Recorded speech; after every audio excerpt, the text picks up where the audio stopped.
Olá pessoal, boa tarde a todos, boa tarde ou boa noite, independente do horário em que vocês estiverem escutando, a todos os filiados, nossos correligionários, simpatizantes do Partido Verde. Sou Sérgio Studas, sou deputado federal pelo Partido Verde e membro da Executiva Nacional, e esse momento agora é para que a gente possa fazer um bate-papo.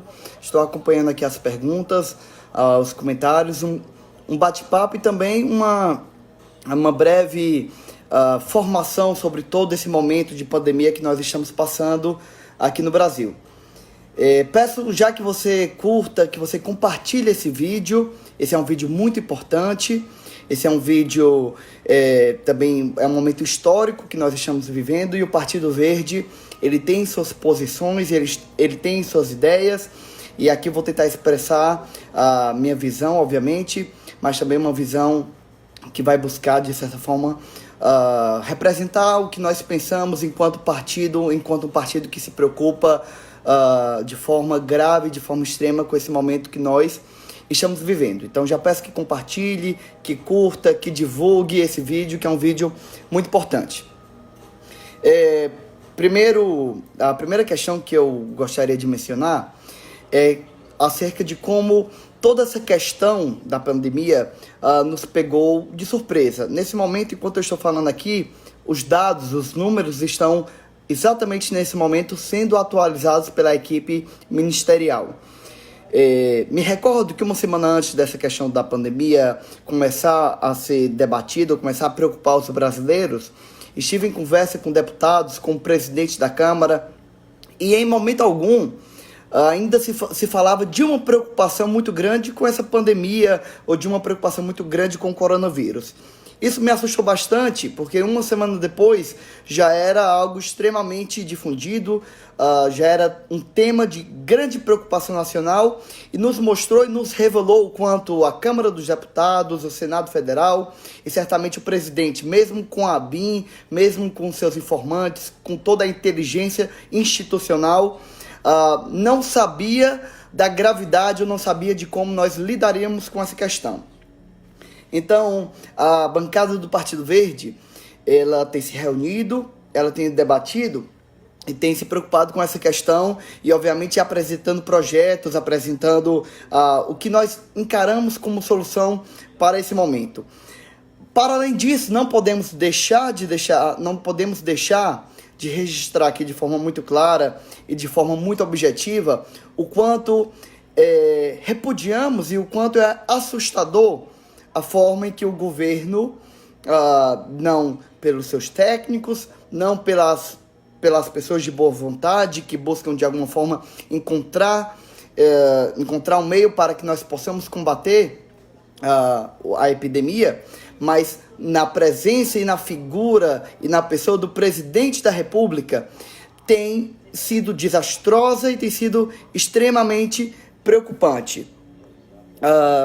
Então, nós temos aí que encarar um momento que realmente nós temos uma grande disputa. Esse é o momento que nós estamos vivendo, como a própria live fala, em consequências, é uma grande disputa entre um mercado que quer continuar funcionando e que teme pelos seus prejuízos e que teme a recessão que o Brasil vai encontrar, que encara e que enxerga no momento hoje o mercado e o governo brasileiro, encara e enxerga o governo americano como uma forma de norte, como uma bússola das suas ações, como uma bússola do que deve ser feito, enquanto o Brasil, enquanto nós, enquanto partido, enquanto população, devemos ter muito cuidado. Deve ser os Estados Unidos a bússola que norteia o governo brasileiro. Isso é muito cuidadoso. Quando o Trump muda o seu discurso, o Brasil deve mudar. Esse alinhamento diplomático, estratégico, político, um alinhamento natural, orgânico, deve ser algo que a nossa população deve permitir? Nos parece que não. Nos parece que nós precisamos de muita cautela. Enquanto o momento que vivemos hoje demonstra que a Itália, demonstra que a Espanha, países que por um momento passaram por esse mesmo dilema entre o funcionamento do mercado, os prejuízos em que as lojas, o comércio, os empreendimentos fechados podem causar versus as mortes, ou seja, temos aí um grande dilema que se traduz em riscos imediatos versus riscos futuros. Então, esse é um momento de reflexão onde todo o país começa a convergir, ou vai ter que começar a convergir para um entendimento. Nos parece muito preocupante, como disse, que haja um alinhamento do Brasil, o Brasil enquanto uma potência dentro da América do Sul, o Brasil também enquanto um norte, que deve se pronunciar, ao menos dessa forma, de união, norte em seu tamanho, norte em sua economia para o resto da América do Sul, deve ser muito cauteloso quanto a esse consenso, quanto a esse alinhamento orgânico com os Estados Unidos. Então, nós temos essa preocupação muito grande e, de fato, devemos impor e perceber o que acontece politicamente. É natural que o que nós estamos vendo também no Brasil reflete algo inédito na nossa história brasileira, do ponto de vista em que a federação, enquanto termos aí entes federados, os estados federados do Brasil e Distrito Federal, começam a agir de forma autônoma, sem esperar um comando, sem esperar uma ordem do governo central, do governo federal. Isso demonstra pela primeira vez em nossa história, pelo menos pela primeira vez na República pós-redemocratização, ou seja, de 85 para cá, é o primeiro grande momento onde nós vemos os estados agindo por conta própria em seus decretos, em suas compreensões e em grande conflito com o governo federal. Então, a gravidade desse momento nos impõe a essa decisão.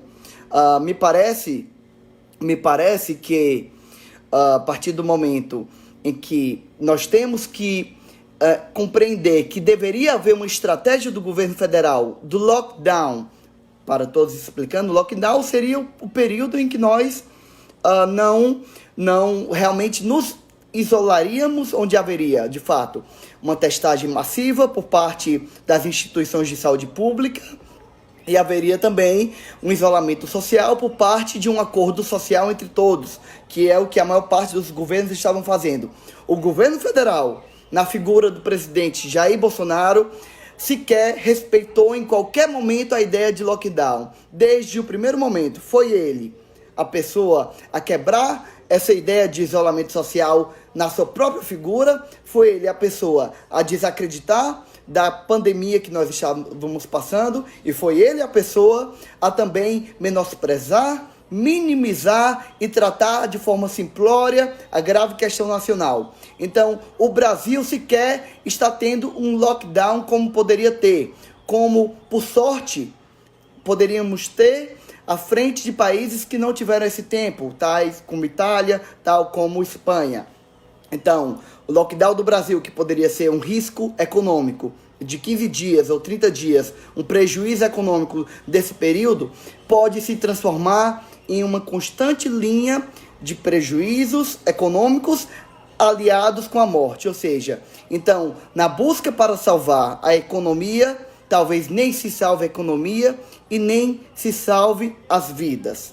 Essa é uma preocupação muito grande e talvez seja esse momento, nesse exato momento, que o Brasil esteja caminhando para canto nenhum. E esse é o problema. A falta de estratégias, a falta de habilidade política, a falta de uma compreensão macro fez com que o governo federal nem tivesse uma postura nem outra, esteja à mercê do que os Estados Unidos da América estejam decidindo. Isso fere a nossa dignidade, isso fere a nossa honra, isso fere, de certa forma, a nossa soberania e orgulho brasileiro de podermos tomar por conta própria por decisão própria de um povo, de uma nação, de seus especialistas em saúde, de seus especialistas nessa grave questão, um rumo próprio para o nosso país e nos deixa à mercê de um governo que quer replicar de forma não pensada, de forma contraditória, de forma esquizofrênica, o que pensa um outro país que serve para ele como norte e como bússola.